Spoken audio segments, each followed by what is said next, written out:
To be or not to be, that is the question. Shakespearean quote. William Shakespeare. To stay in the competition, Chris must master William Shakespeare. He needs to memorise Hamlet's most famous soliloquy, reams of additional Shakespearean quotes, and biographical facts about the bard. The slings and arrows of outrageous fortune. I mean, there's so much depth in that. That alone, this is going to take a great deal of study. It's week 2 of the competition, and Chris Eubank, who's currently in last place, has been tasked with memorising William Shakespeare's most famous soliloquy and hundreds of facts about the great bard. Shakespeare moved to London to pursue acting, but disappears from the historical record from 1585 to 1592. This period is often referred to by scholars as the lost years. To help Chris, memory maestro Ed Cook has devised a technique which involves mapping Chris's own career onto Shakespeare's. What were you doing between 85 and 92? So I turned pro in 85. 92, I was champion. With the dates, we began to map them on to his career just 400 years before. So as to be able to get those emotional resonances, those personal connections, which allow really high-quality memories to form. And then from 1594, so what were you doing in 1594? In 94, I was in my pomp. I mean, I was strutting large. And the public loved to hate it.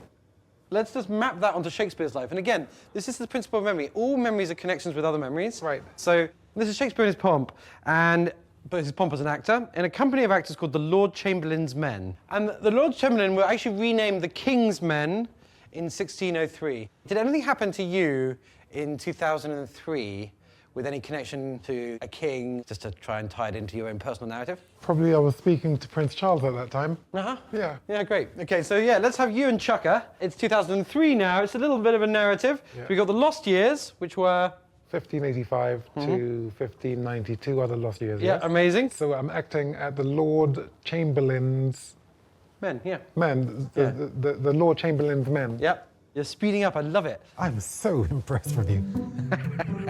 And never would I have thought there was something so simple, which is so brilliant, so obvious, you can't see it. It's elusive. And to learn this is going to be a real pleasure. Christopher Livingston Eubank, are you ready? Yes. I wouldn't just like to stay in the competition. I would love to stay in the competition. According to Malvolio in Twelfth Night, some are born great, some achieve greatness, and some have greatness, what? Thrust upon them. Correct. Which is Shakespeare's longest play? Hamlet. Correct. It all comes down to the speeches.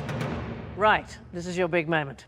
It's time for your recital. So a word-for-word rendition is worth up to 5 points. Your recital for us is Hamlet's most famous soliloquy by William Shakespeare, beginning with "to be" and ending with "mortal coil must give us pause." So when you're ready, off you go. To be or not to be? That is the question. Whether 'tis nobler in the mind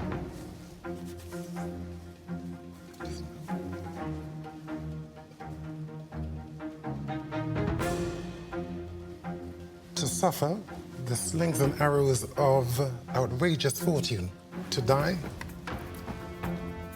to sleep, no more, and by asleep, we say to end the heartache and the 1,000 natural shocks when we have shuffled off this mortal coil. Give us pause.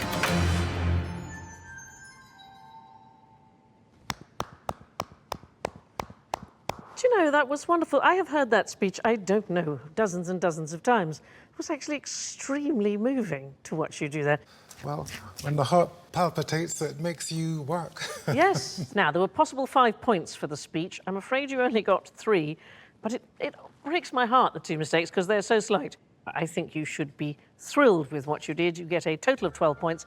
We add that to last week's score, and you have 23 points. Thank you so much, Chris. Brilliant. I think I've done the best I could. And the best I could is is what it is, and I'm happy with what I've done. Tell me your specialist subject. Dinosaurs of the Jurassic period. Do I think about the punishment that I've taken over the years? Of course. I knew what these punches would do in the long run. Megalosaurus. My short-term memory is challenged. Let's start your 15 questions about dinosaurs of the Jurassic era. Identify this dinosaur. The Megalosaurus. Correct. Which nickname is often given to the Cryolophosaurus based on its distinctive cranial crest? The frozen crest lizard. No, it's Elvisosaurus. What are coprolites? The fossilized feces of dinosaurs. Correct.